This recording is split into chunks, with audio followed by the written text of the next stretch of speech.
I remember November of 1950 as if it were yesterday. We thought the war was almost won. The newspapers said we'd be home by Christmas. General MacArthur himself told us the same. After Incheon, after Busan, the North Korean army looked finished. Then the order came down. Push to the Yalu River. One last drive. Unify Korea once and for all. Spirits were high, but looking back, there were signs. Refugees streamed south past us, blank faces in the snow, children clutching their mothers, whispers that the Chinese had crossed the border. We passed the warnings up the line, but the brass brushed it off. Laundrymen, they called them, farmers with pitchforks. No match for us. I wanted to believe them. I almost did. On the night of November 27th, the hills erupted, bugles shrieking, flares lighting the sky. And out of the dark came thousands upon thousands, charging straight at us. It was chaos, rifles jamming in the cold, sergeants shouting, men scrambling from tents, wave after wave, faces twisted in the flare light. You didn't even aim. You just fired into the mass and prayed your rifle didn't freeze. That night, at Chosin Reservoir, everything changed. Holding Hagaru, no retreat, no surrender. They warned us in boot camp about human waves, but I never believed I'd live to see one. At Chosin, I saw it every night.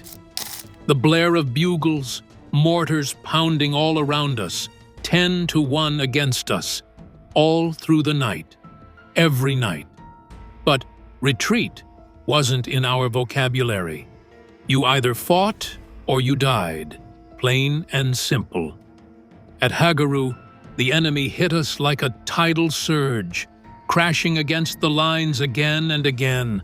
Our machine guns overheated, barrels glowing red, like embers from a fire, grenades exploding, bayonets flashing in the flare light.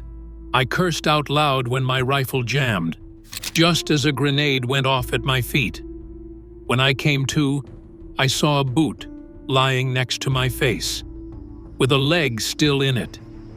I tried to stand, and I realized the leg was mine. That night I prayed for the first time in my life. God, don't let me die here. Not in this frozen wasteland. Please, let me see the sun one more time. And by the grace of God, I did. At dawn, the bugles fell silent, and by some miracle, we were still holding Hagaru. But the cost was everywhere. Bodies littered the ridges. Aid stations overflowed with men whose faces were pale gray. Their eyes fluttered like a light bulb about to burn out. The funny part is, the cold weather actually saved lives, including mine. The air was so cold, it froze the blood, holding it inside the body. But the cold also killed. Many of our men froze when they went to sleep, never waking again. And for those who survived Chosin, many went home without their feet because of the frostbite. And finally, the reinforcements came. Task Force Drysdale, 900 men and a column of tanks. But they fell into a trap. Those Chinese ambushed them. Only 300 infantrymen and 16 tanks staggered in. Half were gone. But it was enough. At least we could hold. That night, I tried to sleep in a frozen field. We stacked Chinese bodies around us as windbreaks. It was too cold to dig, too cold to light fires, so we lay shielded by corpses, praying for dawn. Back home, newspapers called us annihilated. Families braced for telegrams. My wife thought she'd already lost me. The truth was, she almost had. But Hagaru held, and because it held, the march south could begin. The long road south, fire and ice. When the order to move came, we thought salvation had arrived. Fighter planes roared overhead. Napalm canisters tumbled onto the ridges. For the first time in days, we cheered. Then, a plane malfunctioned and a napalm bomb dropped too early. It dropped on us. The road in front of me lit up in fire. The men in front were swallowed in flames. Some of them never got back up. Others ran screaming. We tried to smother the fire with bare hands. It was utter chaos. Hell. To be hit by friendly fire, after everything we already dealt with, was almost too much to bear. But still, we kept moving. The road south twisted through mountains. Every bridge was blown apart. Trucks full of wounded slid into ditches. Drivers vanished into the night. 2 trucks of wounded soldiers were left behind. The men inside, never seen again. We had no choice. From the ridges above, I saw the Chinese pouring down, endless waves of them, swallowing our convoys. Our trucks were burning, our wounded trapped inside. I can still hear the screams carrying through the frozen dark. I still hear them when I close my eyes. Every man knew then, this wasn't retreat. It was survival. Some said, save yourself. Others dragged their buddies through the snow. Men fell and begged to be left. And sometimes they were... By the time we reached Hagaru, we looked like walking corpses. Out of 2,500, only 385 could still fight. The rest were frostbitten, starving, broken. The dead stacked like cordwood outside tents. Inside, doctors had to choose who lived and who died. But we carried our wounded with us. That was the Marine way. Those who could walk limped.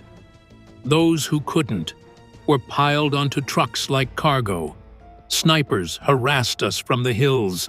At night, we huddled against jeeps for warmth. 10 minutes of sleep, then back on the road. December 3rd, we staggered into Hagaru, boots crunching, voices ragged. Someone started the Marine Corps hymn. One by one, we joined in. Still Marines, still standing. The reporters were waiting. They asked if this was retreat. General Smith bristled. Retreat? Hell, we're just attacking in another direction.